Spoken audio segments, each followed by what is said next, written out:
Normal ke nyam kanas diala kono liang ka roisni kanor online TV. Ke jan gwas ma dera normal ka. En ler ban linga jan gwas ma shala no shane shop ka kor wonyam shaga joja korm shater ke kwi hok bana jaling en rajame.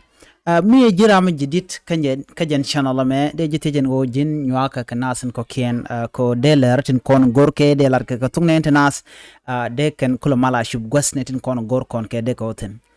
Gor no jin be nyoka nas ko ken ban rajame ban je chuling kalode kanwar online TV shala de no shinete shop ko kor wonyam rodian bar ka kwi kor me shitwalk en kor ma shala de no twoke ala kor me shol ka nenero tishanek tilajiok ka jok e paiwa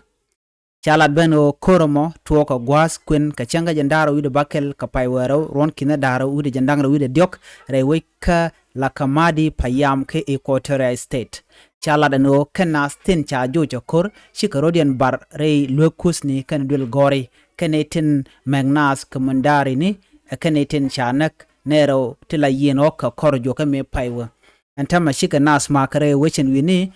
kashi neti shop ke kina daro wide kudandi shikarodian bar kashikarodian bar rei lukus ni kan dul gori ka dwalen ko dong de temi jek me de shop kake. Cha kwartin tere wish ka juba tin yan kare wichin wini cha ka jugano de ka warach kane tila yin ok timma ka nas ko de ka kor kapchong cha roja mo cha jalari nono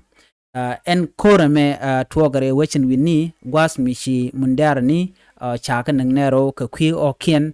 tishken ka benjal en gwas mo churiek mo chu tuog en riega chu tuoge lat ka jeno jen shere ka shut ki a shol me nyos kane je ko de ne ki ndaro te ko ne shanak de kan ka shol ajen la dan de linga jan gwasme goran wajin be nyaga nas ko ken abiat kamal bye bye